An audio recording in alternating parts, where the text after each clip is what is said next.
G'day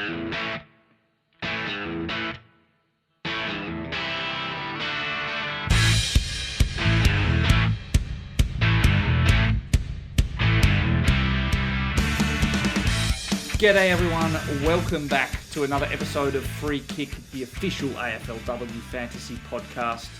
You're back with us this week for another round review pod, and I am joined by one extra member this week. Jono, lovely to see you once again, but Will, you're back amongst us. How have you been on your inexcusable absence?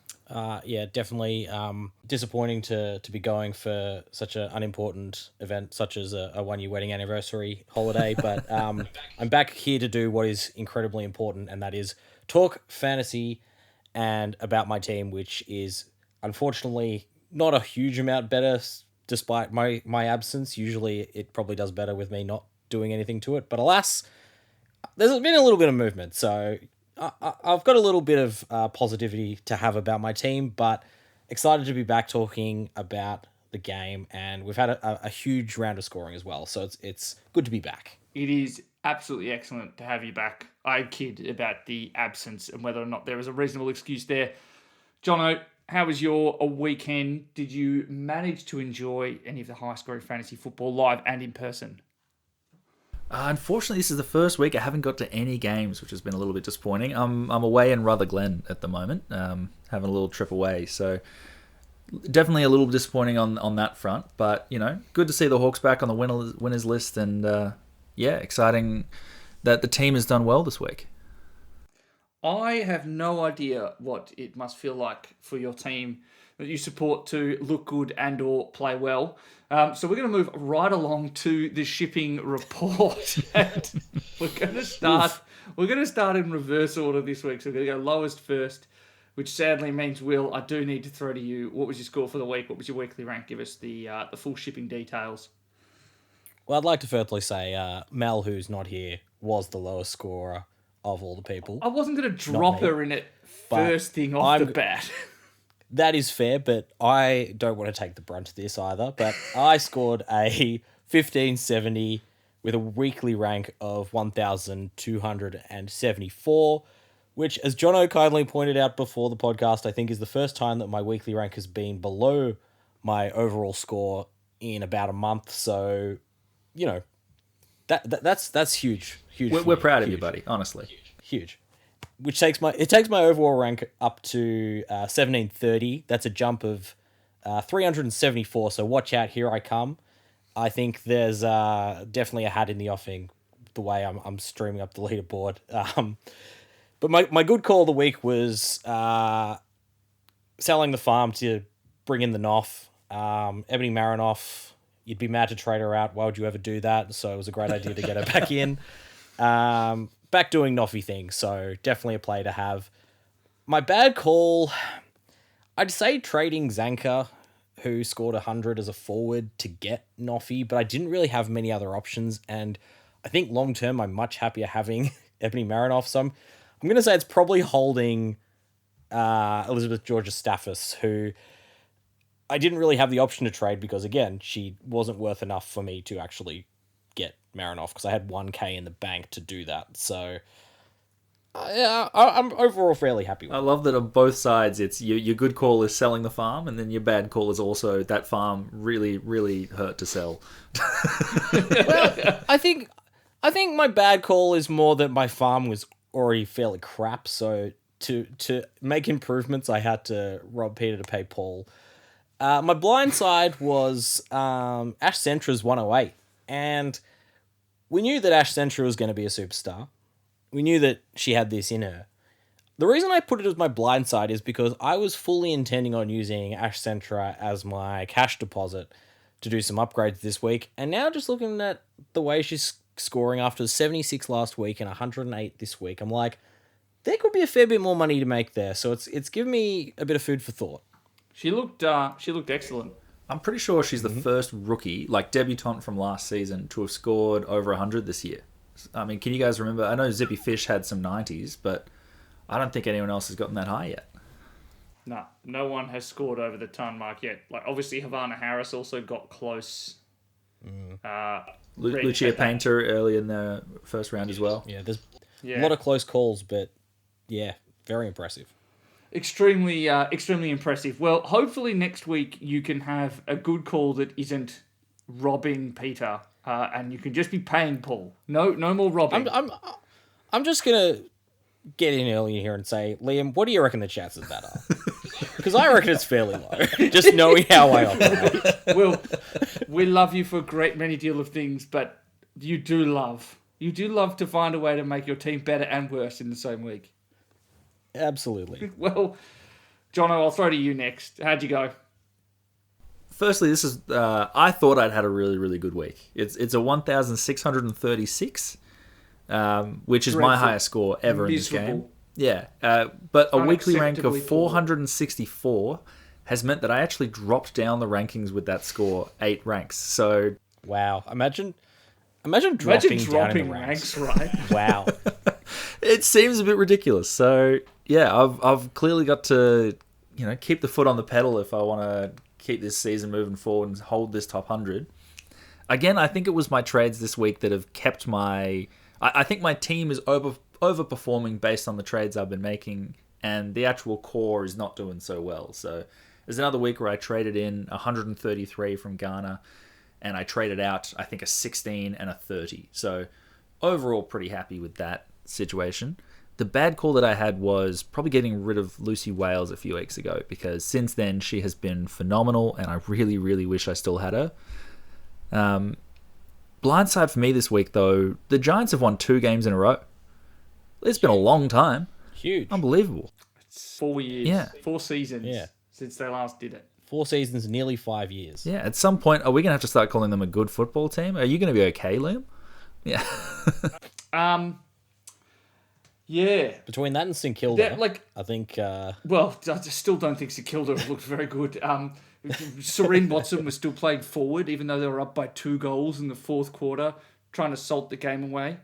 That made a whole lot of sense. The Giants, they have looked better, like unequivocally. I think that I'm willing to say here that at this stage, Tani Evans has looked as good forward this year as she did when she played in defence a couple of seasons ago, and that's really helped them. But I'll say this: it comes with a little scorpion tail, which is, and we'll use this as an excuse. Zali Goldsworthy as a midfielder is a game winner?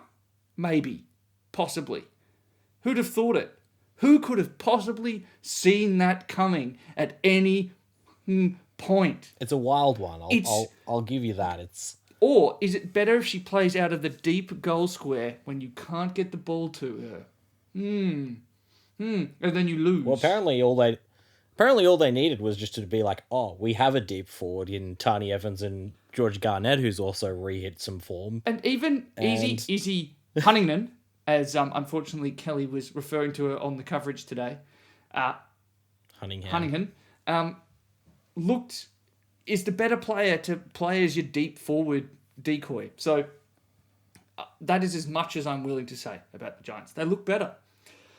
So this means that I get to speak first, best team of the week, which is the first time in a while, to be perfectly honest, because Jono has been pipping me every bloody week with his good ones. I've been doing my best to stop you, that's for sure. So I had a 1663, so that was a weekly rank of 281, and it means that I am up 52 ranks to 94, which means that this is now the 3rd week of fantasy for the official platform, where I've been ranked inside the top 100.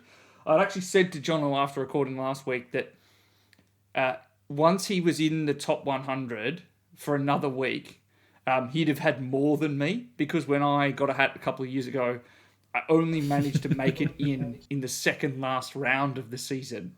But alas, he can't overtake me. We are now equal. I must now therefore stay, otherwise I will lose that title. My good call for the week. Welcome, mate. Welcome to the top 100. There's plenty of room here. Join me. Yes, thank you. So my good call for the week were kind of the combined value of my upgrade trades. And that was getting rid of Cambridge McCormick, rest in peace, and Erica O'Shea.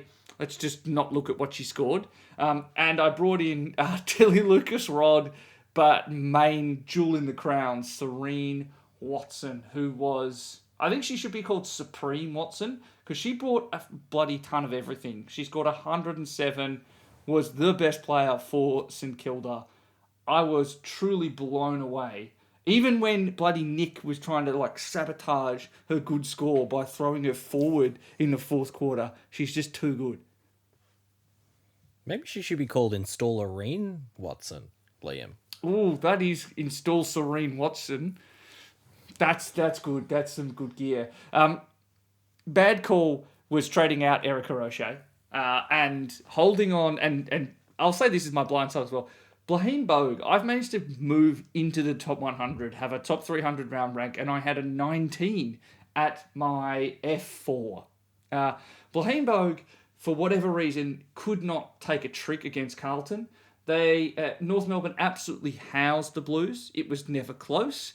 Carlton never looked any good. And yet Blaheem Bogue just could not get near the ball. Gave away 3 free kicks, had only 1 mark. Managed to kick a goal to save her score, which was wild. Had her lowest time on ground for the year at 67%.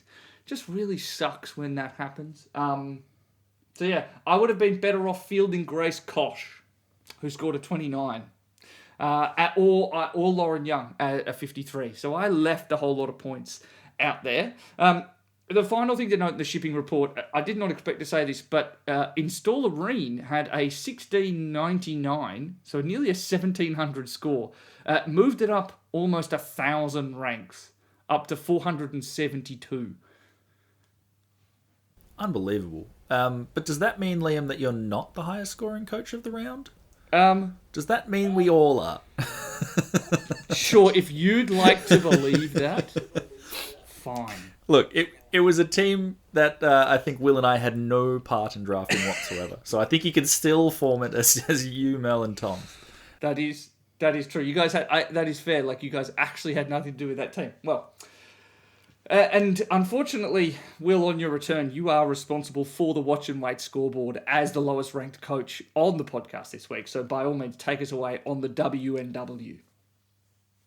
Yeah, I really I think I said this last time, but I thought I was just always on the Watch and Wait, and now apparently it's the lowest scoring coach, and it still is always just me.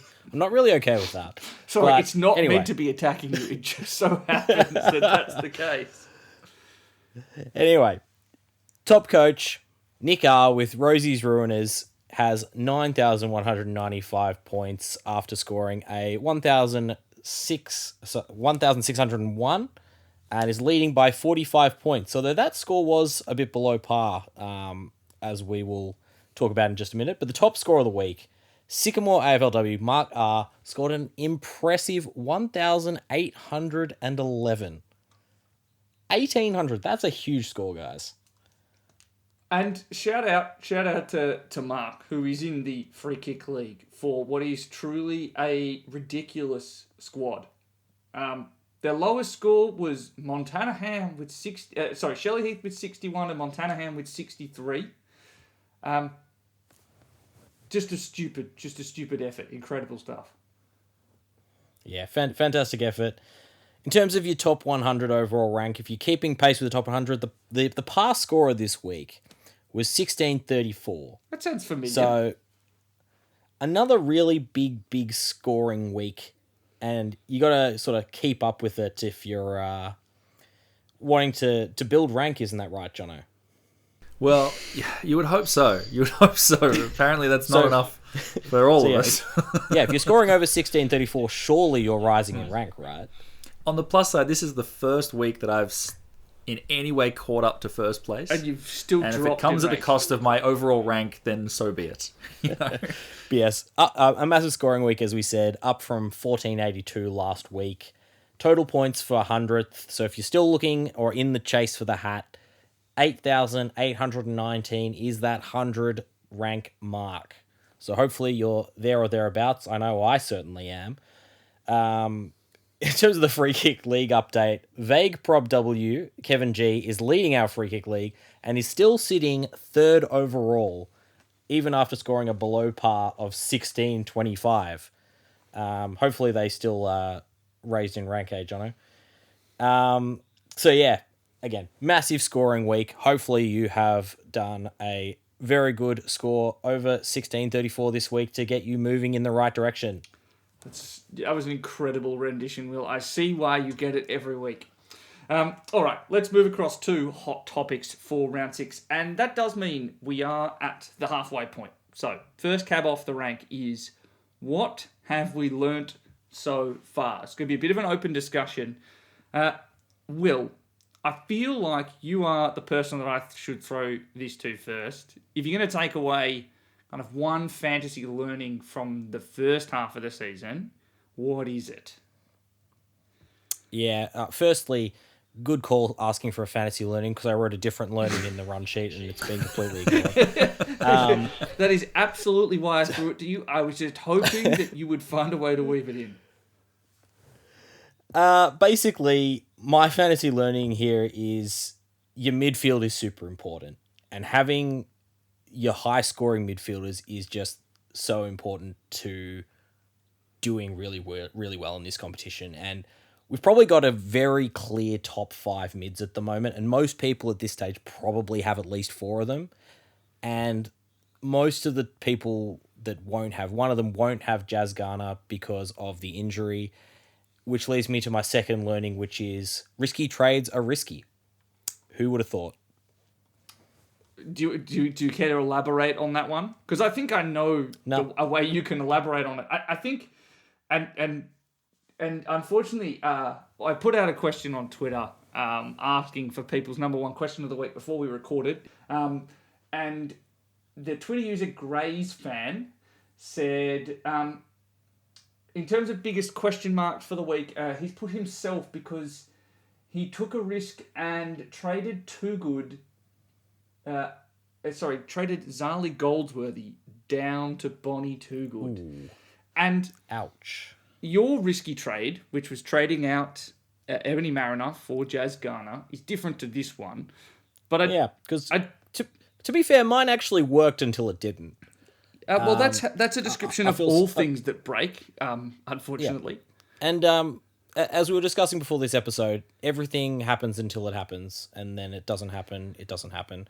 But basically, risky trades, they come off very rarely, and usually you just do the trade that you need to do is probably the biggest fantasy learning. And that's probably the biggest difference, I suppose, between where I've ended up and how you guys have gone, because we were tracking pretty similarly to start the year, and then that one single injury has, as I've unfortunately phrased it, Davied my season, and it's put me at least a week behind in my trades. And while it was the right idea in principle, I definitely could have just held on to Marinoff, done other things, and probably been perfectly fine.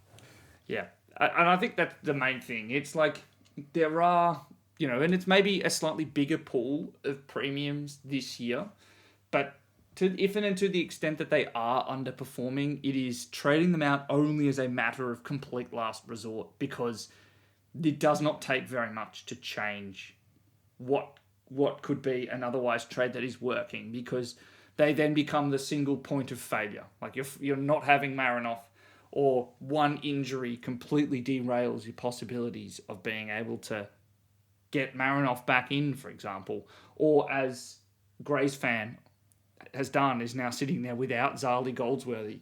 I'd say that my biggest learning so far is that these new holding the ball and stoppage rules have certainly had an impact. It definitely, but I think the impact can kind of be broken down into two separate parts.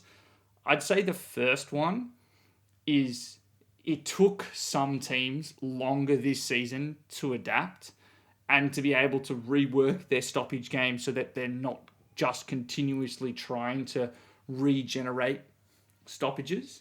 So Adelaide being the perfect example, they have actually managed to remake the way that they play around stoppage so that they are now more able to rely on getting burst out of clearance through hands or through running or through kicking, as opposed to just trying to regenerate them. And so that meant that there were some players that we expected to do really well, like Ebony Marinoff, who started poorly.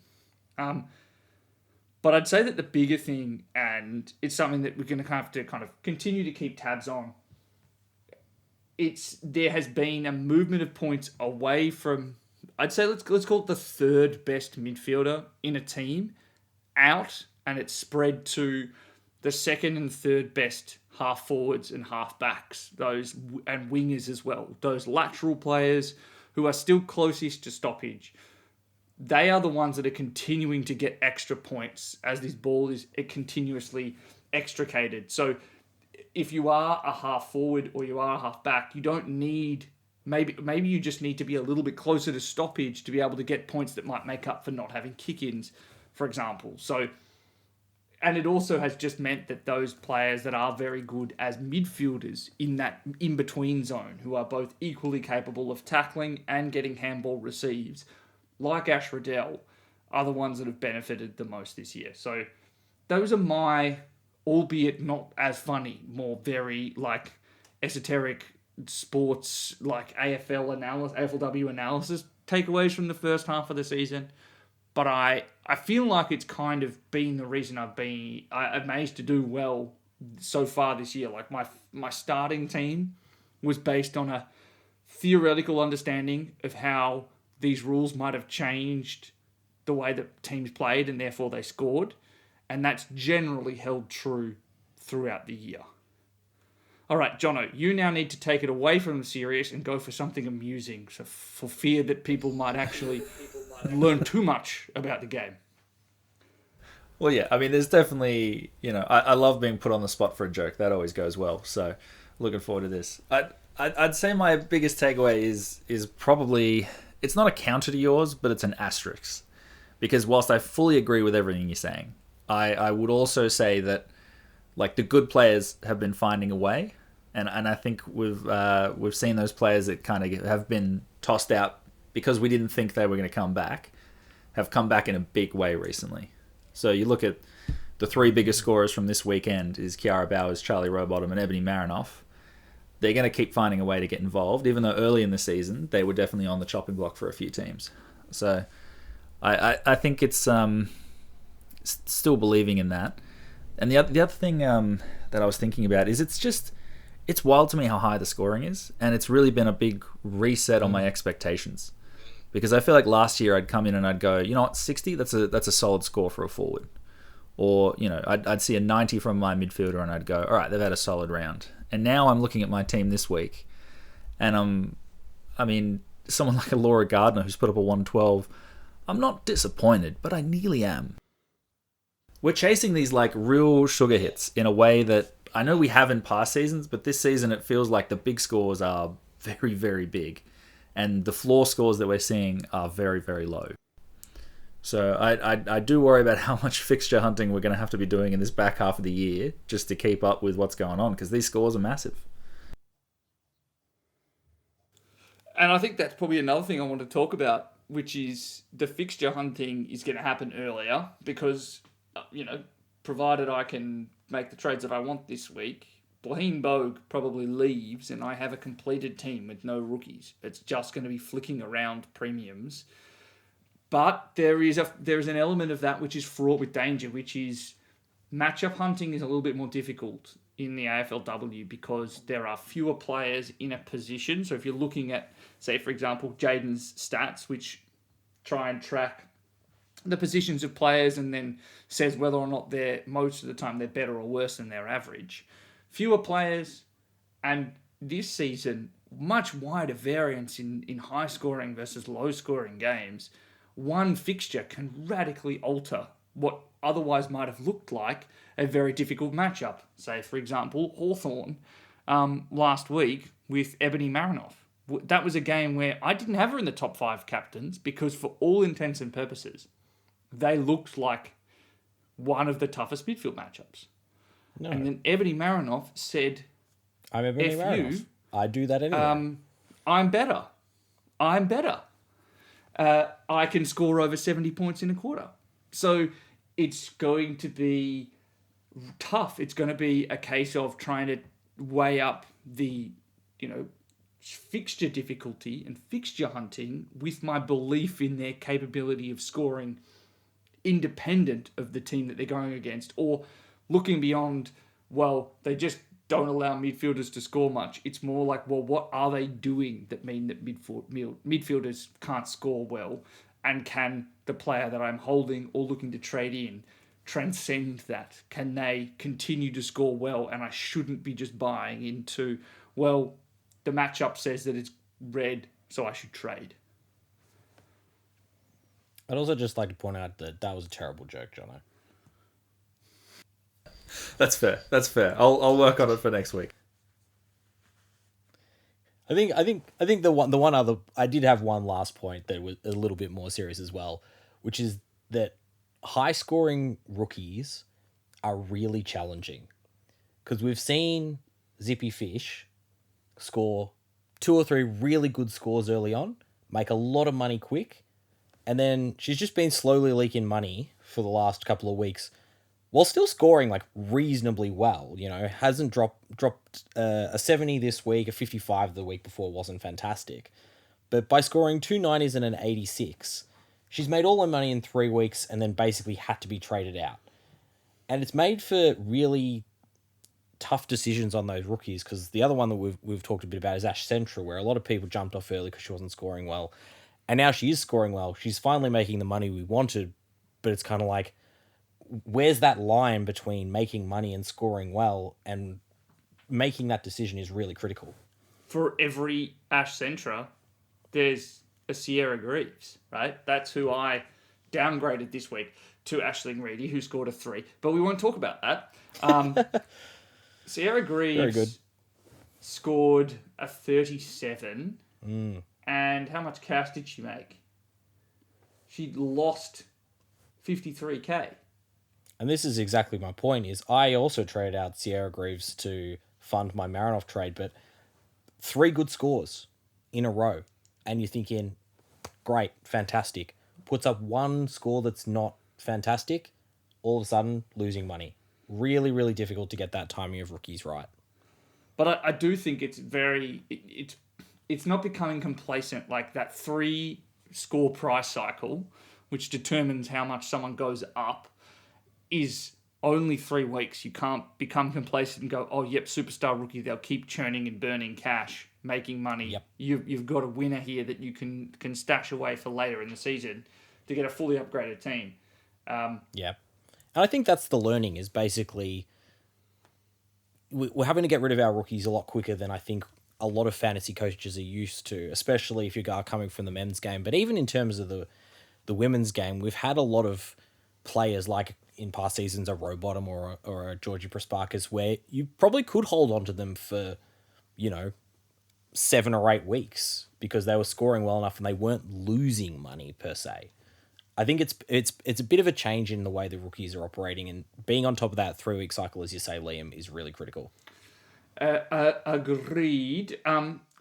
Let's move across then to the week 7 trade targets. We are sitting in a position where it is almost certainly upgrade season. Jono, you have provided us with a beautifully colour-coded list in the run sheet today of the timely targets to look at. Care to enlighten us on your process? Run us through who you really do like as your options at the moment. Yeah, so look, I love a risk assessment, and there's definitely some players here that I'm going, it's a good time to get them and they're cheap. And then there's some players that I'm like, they're in terrific form, but they're about as fully priced as they're going to get. And I did make this list before lockout and prices had changed. So players like Kiara Bowers probably need to move from one to the other, because that was a ridiculous price movement this week. But looking at some of the more timely targets, I'd say pretty easy decision from my end is if you haven't got Jazz Garner, now is a very, very good time to jump on. She didn't really move much in price this week, which I think she went down 15k in the end. But that 51, that injured 51 from 27% time on ground, that's going. And I imagine this week she's jumping by 100, 150k upwards if she scores anywhere near her average. So that's probably first target on the list. But I'm guessing from this list, who are you guys looking at that you're thinking, oh, they're probably someone I'm keen to bring in? It's just Garner for one, and then because I need to get rid of Blaheen Bogue, I really liked what I saw from Courtney Hodder. Tackling again a lot. Didn't necessarily need the midfield time, but did what I really needed to do, which is beat up on a bad opposition, right? Like, it's going up against the Western Bulldogs. You should be able to boat race them, and in the way that she scored, she did. Scored 108, 874k. Has Richmond this week, and I feel like that's another team that Brisbane should be able to boat race and score really well. Well, Richmond, Gold Coast, Port Adelaide, Essendon. There's a lot of good matchups in the next month. That sounds like a rowing meet. Liam, what the hell is boat racing? Have you not?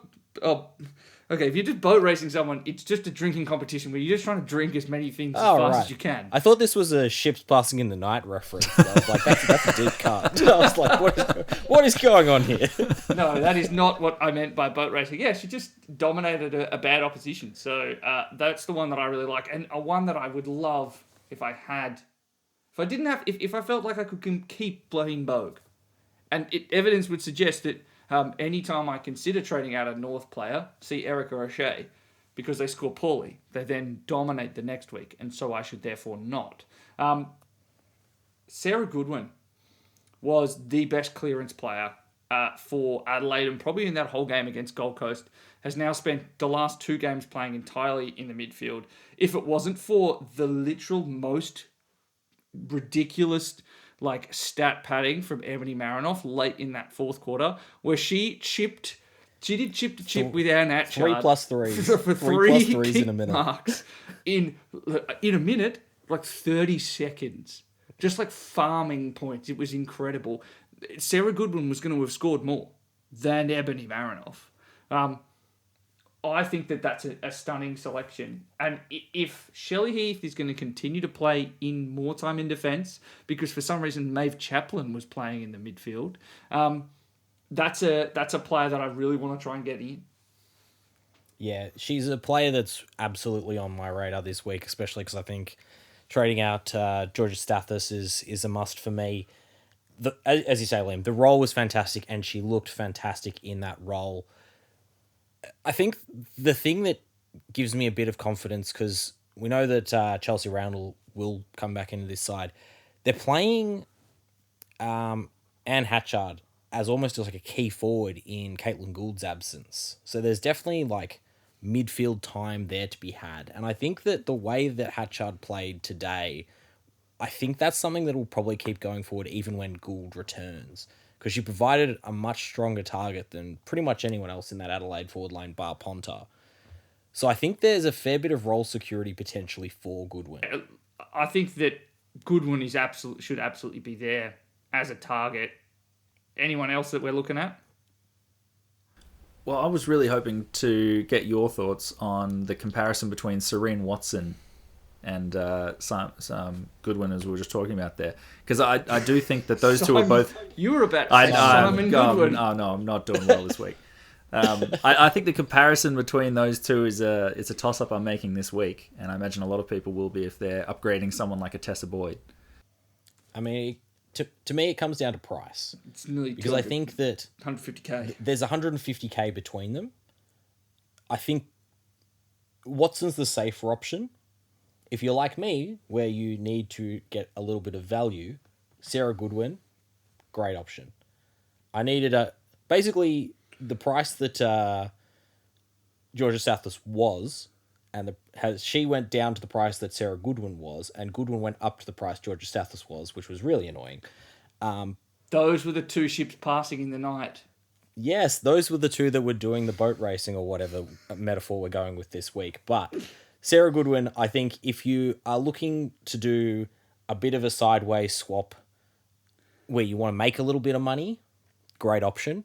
If you're sitting pretty like Liam or someone who's gone up in rank this week, then maybe Serene Watson's probably a better option. I think probably a safer option, but I do like that 150k gain. Yeah, it is a fascinating one. It's like I'm looking at Conan and Heath at D4 and D5, and both of them look very Sarah Goodwin shaped. If I'm being honest, another player that I think that you could make the conversation about bringing in is Charlie Rowbottom. John, is she back? She seems as back as you're going to get. I mean, 147. It's unbelievable.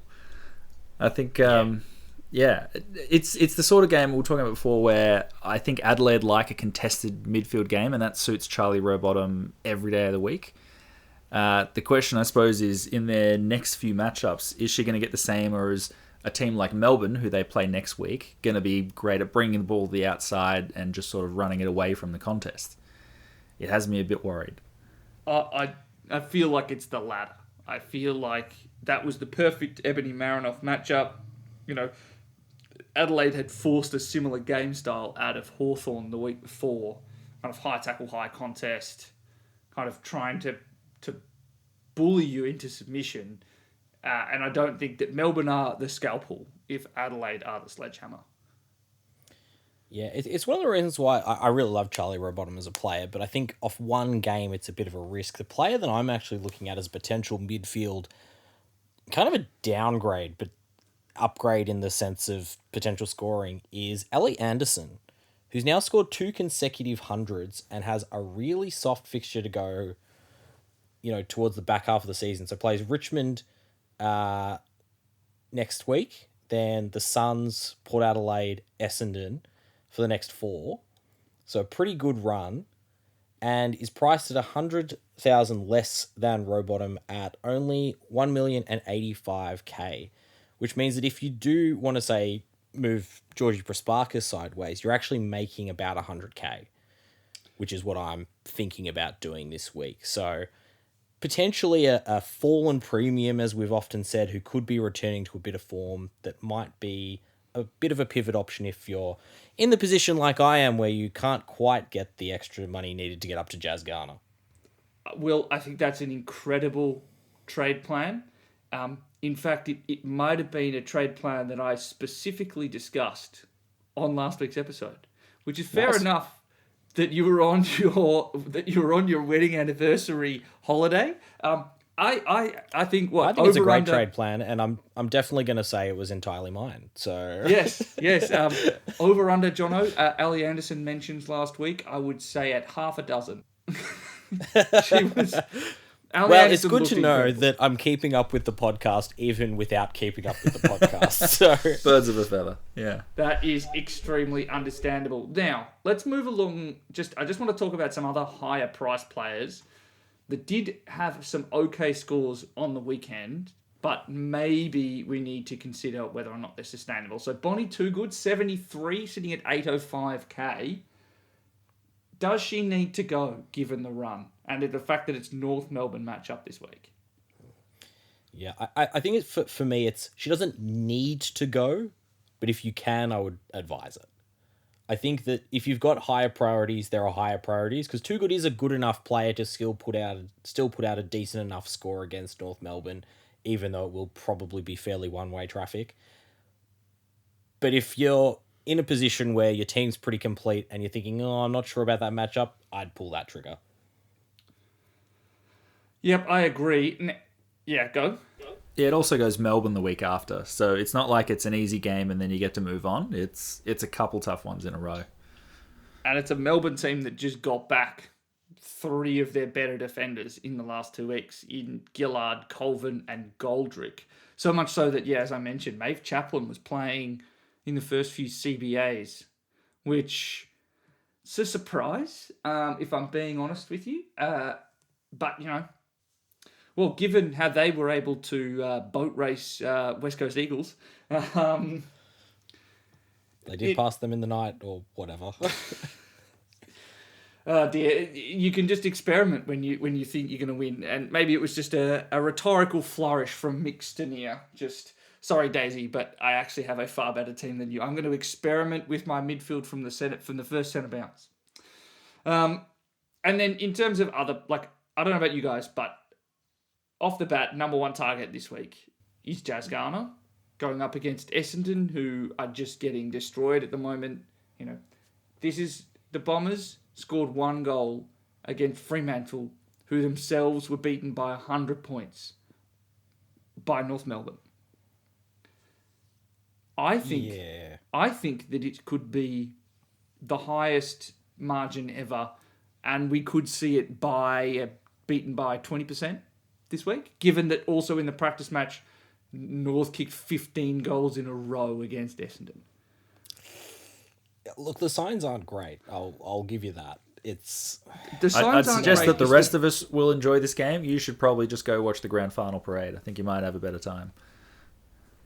That's the problem, though. I really like watching North. They're my favourite non-Bombers team to watch play because they're just really good. Just not against Essendon because, yeah. It's hard to watch North Melbourne against your own team. It really is.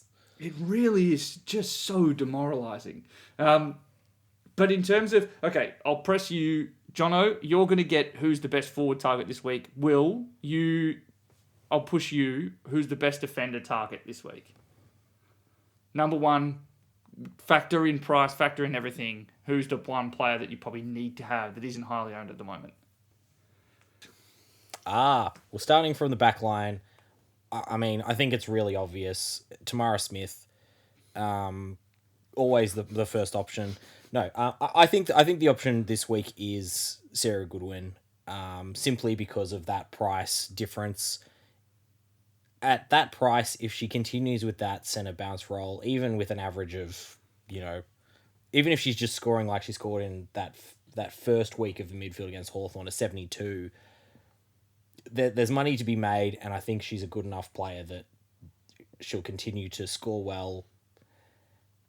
I think that Goodwin's probably the number one. If you can go up to Serene Watson, that's also a fantastic option, but I think Goodwin, for all intents and purposes, whether you're doing well or not so well, has the utility to come into your team. Solid. I agree. Jono, what's your position on forwards? Yeah, so look, I've been very tempted by Courtney Hodder because I think she's incredible, but I really think Imogen Barnett has now gotten past the most difficult fixture you can really have over the last few weeks, and now comes into a really, really handy run for the Pies. So I'm pretty tempted by Barnett. I think they could be... They're one of the few forwards that have a pretty high floor. Like, Courtney Hodder can go as well as Barnett can and is at a cheaper price. But if Hodder has a poor game, you might be seeing a 30 or a 40. Whilst with Barnett, you're not seeing anything lower than a 65, 70. So really, I think Barnett, to me, is probably the player that I'm looking at most closely this week.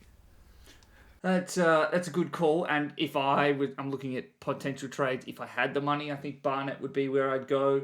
But she is a little bit expensive. So Courtney Hodder is where I am currently looking. And then in terms of the rucks, take your pick. I wonder if Matilda Schultz up against St Kilda, given that it's a combination of Beck Ott and Reen Karras, probably in the best form and just look like she might just go Terminator again and just destroy everyone.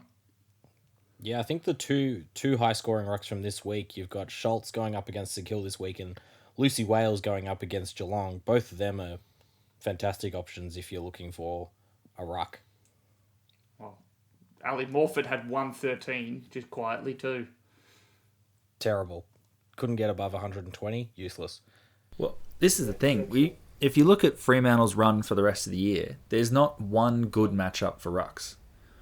I'm really thinking we might have been too positive on Strom because this is going to be hard to finish the season. Sadly, I think you're on the money there. So she's currently averaging 97, Wales 94, Schultz 90.7, same as Steph Wales, and then Morfitt at 89.2. That's a comfortable top 5 at the moment. I thought when I was getting Mim Strom, I was going to get it 10 points better than the rest. I think it might be now closer to 5. I feel and that like average is dropping as well. Yes, sadly, I'm painfully aware of that at the moment. I think just quickly, the other thing that has been, I suppose, disappointing from Mim Strom owners is she's been very consistent, hasn't scored below 80, but with the exception of the 118, I guess, against Sydney, there hasn't been any of those, like, as you say, Jono, sugar hit scores, those really big scores where Matilda Schultz has only scored 200s, but scored 125 and 137. And then you've got Lucy Wales this week, who's just hit her second 100 as well for 122.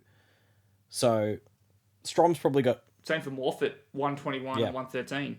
Yeah, and even Steph Wales has got a 122 as well. So it seems like the benefit of Strom at the moment is more consistently good scores as opposed to consistent or like those really big scores that we would hope for necessarily. Agreed. Well, that is the end of our kind of targets for this week. Now let's move across to Johnny. You've called this segment "Earn and Churn." Want to give us take it away. Give us your insight on what you were envisaging with this one. Yeah, so to me, this is it's a look at our benches, which I think are pretty underexplored. You know, it's an important area of our teams, and just because they're not contributing on field doesn't mean that they're not important. So, Liam, you were talking about you're finishing your team this week. You're going to have a complete team of premiums, but I think it's important to recognize that still, even once you're at that point, it's not like bench value is gone and no longer important. These top of the line players are still so incredibly expensive that, you know, I'm looking at a player like Kate Hoare this week. It's still like $250,000 to get up to an Ash Riddell. Like it's still a lot of money to have to improve on. And I think having a bench at this stage of the season, very, very important. And I'm sure Will can tell you as well, you lose a player to injury like Garner, they can lose $200,000 in a week.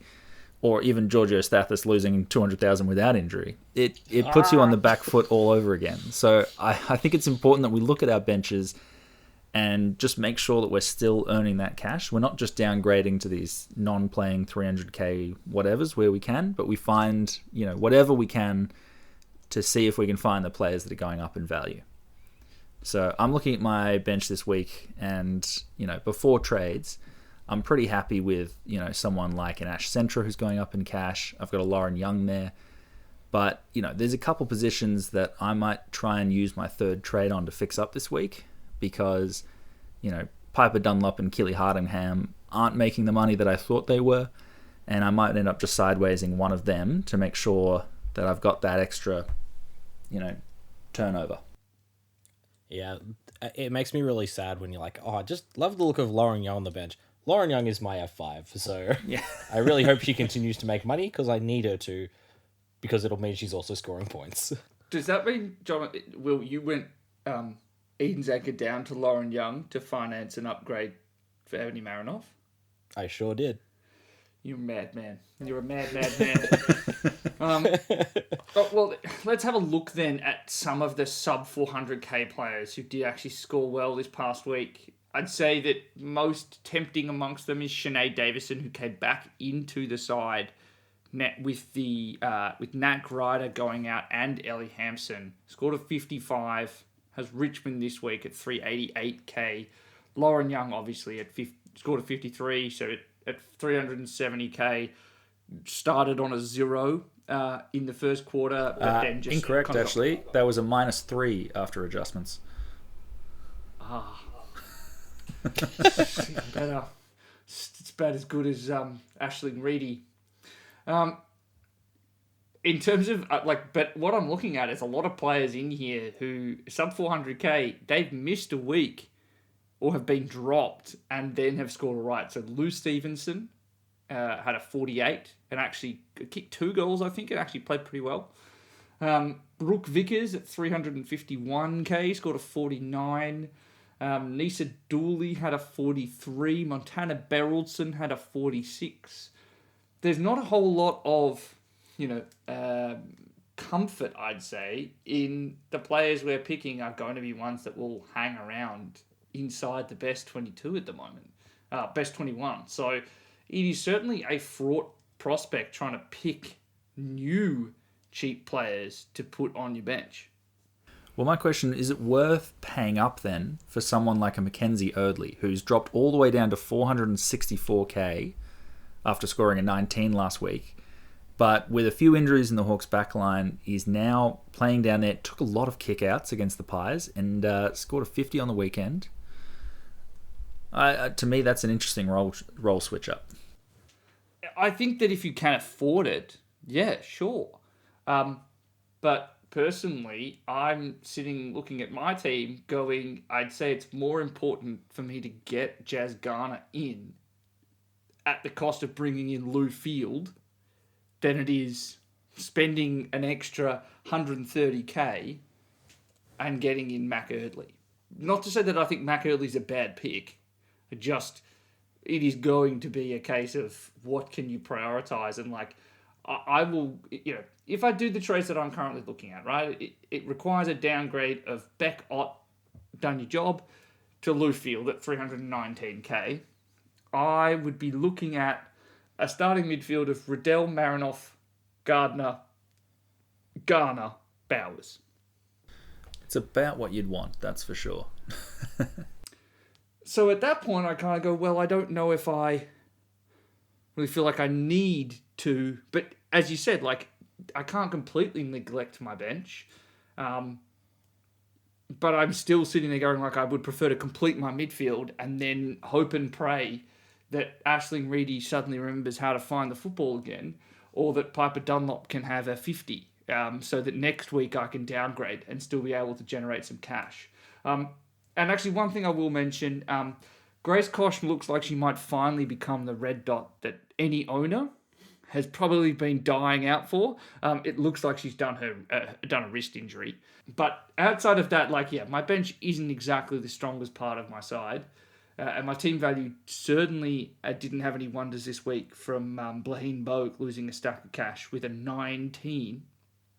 But it's going to be very much a what can your team structure afford you? Because I think if you are going to complete a line per se, like I might be able to do with my midfield this week, then I'll cop the potential risk that I'm bringing in a less than spectacular option for the sake of points on field.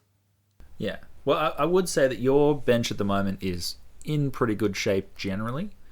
And so I think it's fine if you have like a couple players that are not making great cash. But I think if you get down to the point where you're looking at your bench and you're going, geez, no one's making money here, that's when I think you need to reassess. Well, thank you for that stunning bill of health that you've given me for my bench. I think that's a fairly good reminder, though, that it don't become overconfident in trading in lots of red dots. I'm certainly glad that I may actually have a red dot that I've not needed to trade in, so that I can get some extra looks at some captains, because I do think that with the rate that we're going at, I expect that a 17th and possibly even an 18th premium will be possible, with the particularly in our defense and forward lines, to be able to start looking at doing some really funky things there, and so not fully neglecting it. I think you're going to be in some tough spots when we come to the maybe final 3 rounds of the season. So something to keep your eye on there. Now, final hot topic for this week are some questions. I did put out a post on Twitter, as I said earlier, and I've picked a selection of interesting ones. First one, Will, for you, Paxi Paxman, trade or spade? I would use your spade to trade. I still don't get how this works. Trade for me. I think that just sort of sitting off halfback on the few easy matchups has meant that Paxi hasn't had a whole lot to do, and I think now's a good time to move Paxi on to maybe a Sarah Goodwin if you need to. So I would probably be trading. Does it get more difficult if I told you that Melbourne are playing Gold Coast this week? No. I think Melbourne have had a pretty easy run regardless, and the scoring is what it is. Yeah, the 30 last week really does sound what was an incredible start to the season. A run of 370s in a row, rounds 3, 2 and 4. My goodness. Jono, yeah, good. Who goes first out of Bonnie Toogood and Georgie Prespakis this week? I would say it is Bonnie Toogood that goes first. I think the Hawks have just given up, 160 odd to Noffy and then 108 to Centra. I know Prespakis was a number 2 round draft pick as opposed to the number 1s that they were, but I think she'll be good enough to put up a decent score this week against us. If it was a case of Bonnie Too Good to Courtney Hodder or G Prez to Jasmine Garner, would your answer change? I mean, if it was your only way of getting in Jazz Garner, I would probably... And you didn't have one of Noffy or Riddell, then I would do it. Because I think you want to have at least 2 of the 3 of those by this stage. But beyond that, yeah. It's to me, Bonnie Too Good could put up like a 40 this week like she did in that opening round. Anything against North is very concerning. Yeah, I do think it's a tough one. See, that's actually... I've just had a thought. Is there any possibility of getting a look at a loop? There is. I think I will probably be having a look at Bonnie Too Good on the bench. And then, using Grace Kosh if she doesn't play. And then if Bonnie Too Good scores really poorly, it's probably Lauren Young on field against St Kilda. I really hope Lauren Young on field against St Kilda is what you need to go for, because that's what I'm doing. You're doing that not because you have an option to, because that's how your team I is kind of structured. do this week. I kind of do this week in a way, because I'm actually going Laura Stone on the bench to give a go at seeing how she goes. That's fair. That's fair. And that's actually probably something we should have talked about. Jono, care to give your assessment on a Laura Stone? Looked like she might have had a rollback a little bit. Yeah, she'd not had the full role return, but Bridie Hipwell went down with, looks like, a very serious shin injury there. So we haven't seen the injury report yet, but I imagine she'll be out next week. And that 4th midfielder role will be going back to Laura Stone. It's not going to be what we saw when she was putting up those biggest scores, because Jazz Fleming is still in the side. But at least those consistent 50s, hopefully she can keep churning out for us. Yep, I agree. She's probably gone from 3rd midfielder for that couple of week stretch to now 4th with Fleming back in there. But I still think a possible hold, she's moved down the priority pecking order, at least in my mind. Will, question for you. Boyd to Tilly Lucas-Rod or Georgie Prasparkas to Garner? It's hard to pass up on Garner, I'll be honest. Boyd score badly. Yeah, that's what I was about to say. But Boyd did score badly. It depends on whether you think they're going to be doing some chippy against Essendon. Because if they... Presume that they will do everything against Essendon. Because I think against Essendon... Has anyone ever had 100% time in possession? Look, I can imagine that's not going to happen. Don't be too pessimistic. I reckon you'll at least get 2 or 3 touches throughout the game. Oh, dearie me. I think if you can get to Garner, go Garner. Garner's just too good to pass up if that's the option available. And I think you'll be able to work out your back line to get a TLR or a similar sort of player from Boyd. But Garner's a player that if you don't have the ability to get her now, you probably are going to be priced out of it very soon. Yeah, I think that with Garner's injured score rolling out of her price cycle, she's about to rocket up in value. And Tilly Lucas-Rod, for whatever reason, not taking all of the kick-ins on the weekend, which is very frustrating as a new owner. I love trading in to players who have their lowest score of the season to date when I do trade them in. That was a delight. I agree. It is G Press to Garner for me. Now, a question here for Sean. I will get both of you to give an answer to this one. What's more important to trade out of the 3? Kate Hoare to Kiara Bowers, Brianna Conan / Shelley Heath to Sarah Goodwin, or Schultz to Strom? Not 3. It's not 3. Starters. I agree. It's not 3 for starters. Because Schultz at the moment is arguably you'd be going Strom to Schultz. Yes, as a downgrade for cash. Yeah, I think it's a tough one. I don't think Conan is a must trade out. I think Heath is, of those 2, the one that you'd be looking to move on to Goodwin. I'd probably be looking at Hoare to Bowers, if that's the option, or Hoare to Garner, if that's the way you could do it. What is the price difference between those 2, actually? The Kate Hoare is sitting there at 1.252. Yeah. Garner's 1.313. So you'd be saving over 100,000 going to Garner rather than Bowers, and I think you should be going for Garner from Hall. Yeah, I think a few people do have Garner. Just a few people jumped on last week. So Sean, if you've already got Garner, congratulations, you've done a fantastic job. Go for Bowers. If you don't have Garner, save yourself 100 grand. Go Hall to Garner. Agreed. Jono, what are you doing out of those three trades? I very much am doing the same thing. I actually have most of these options available to me, assuming I wanted to trade Strom over to Schultz. And at the moment, I think Hoare up to Riddell is one of the options I'm considering, and it's far more likely than the others. So I think Hoare out is the option. Agreed. Right. Well, now let us move across to the quicker segments for this evening. We've got Captain's Corner. I had an average of 122.2, so a Richie Benno this week. But you've missed the three big ones, honestly. I did miss, though, Kiara Bowers 164, Rowbottom 147, and Goldsworthy 145. I had Kiara Bowers ranked at 6th, and I ummed and ahed on her versus Georgie Prespakis. Just a cool 64 points difference between them. I was not going to be including Rowbottom or Goldsworthy based on recent form, but I will certainly take that under examination and I'll improve going into next week. At the moment, unsurprisingly, Jasmine Garner is my number one captain option for the week, followed by Ash Riddell. And then Ebony Marinoff up against Sydney and Turbo. Kiara Bowers up against Carlton as my number 4. Number 5, nowhere near as set on.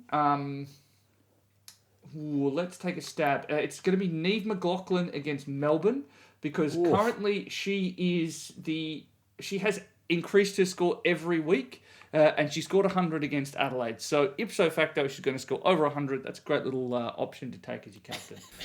No, but in all seriousness, I don't think it's actually Neve McLaughlin. But hopefully you've got one of those 4 in your side. Hopefully 2 because they are spread out over the weekend. There's going to be a lot of options to loophole, particularly now that people do have some red dots. The fact that we do have the North Melbourne girls playing on that Friday is going to make it really good for loopholes because we'll have plenty of chances to look and say, right, did Riddell and Garner decide to score 1 billion points? And if they did, fantastic, because the player that we've talked about as a common red dot, Grace Koch, is playing in the last game on Sunday. So you've got plenty of opportunity to do that. And Marinoff also doesn't play till Sunday, so it's a good week to be loopholing. Music to my ears. Well, we are now at the trade plans point of the episode.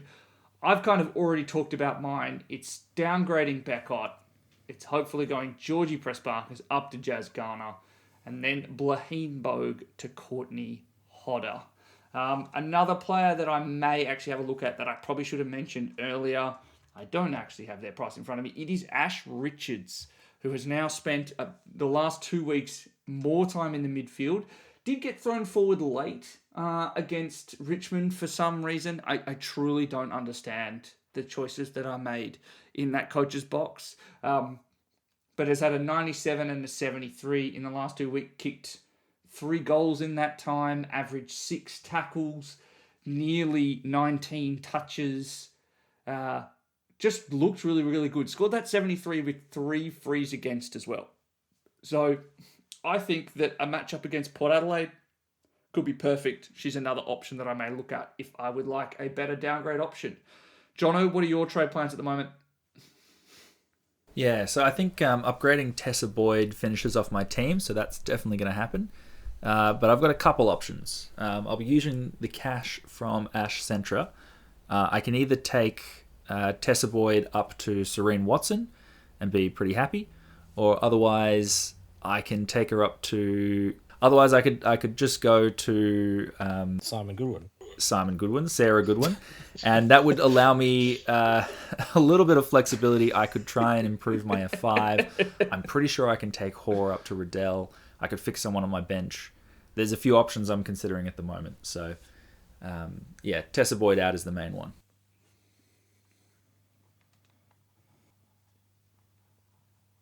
Yeah, I think that is a good play. Will, where are you looking at the moment? Are you bringing in Tam Smith? As much as I'd like to, I'm not. I've been doing what I always do and going through all my trade permutations while we've been doing the episode, and as such, my number one trade priority is now written into our run sheet as full stop.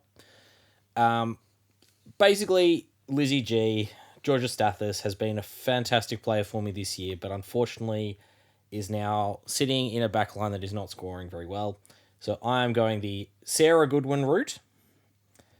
And to finance that, I'm currently thinking of going for Ellie Anderson from Prosparkus to make a little bit of money. Because I think Anderson's got that really nice run and can make a little bit of money, score some decent enough points, and is a fantastic player. I've been a big fan of for many years. And I liked your suggestion of Sinead Davidson as well, Jono, or Liam, or whoever said that. I can't actually remember. Yep, that was me. Thank you. I will take the credit for that one. I will be using Grace Kosh as my loophole, and if Laura Stone does not do well, Sinead Davidson comes straight onto the field. So I'll have two players priced at under 400,000 on my field in the forward line. It is the line. Good stuff. It is the line to do it in, and very much cutting across Jono's learning from the first half of the season, which is to expect more than 60s from the forward line. You've decided that you would expect 50s. Look, at this stage, I hope for scores. I'm in dire straits. I'm going to be real, and I haven't even mentioned that my current D5 is Jazz Grierson, who was doing me fantastically until scoring 0 in the last quarter against Adelaide. That's a problem for another week. Well, let's think about that problem for another week. I think the take-home message is we should just hope for scores. I think that's some prescient and sage advice. I hope you've enjoyed. If it happens, it happens, Liam. If it happens, it happens. If it happens, it does indeed happen. And until it's broken, it's not. As Jono so eloquently put earlier, I think that it's been one of our better episodes this week. I hope you've enjoyed. I hope you do end up picking some good trades. I hope you two are enjoying the points rise this season. Look out for the article again on Wednesday. Also, all things going well, there should be another on-air recording this week. Apologies for those that were looking out for it. We should be back on schedule this week. Until then, see ya. Bye. See everyone.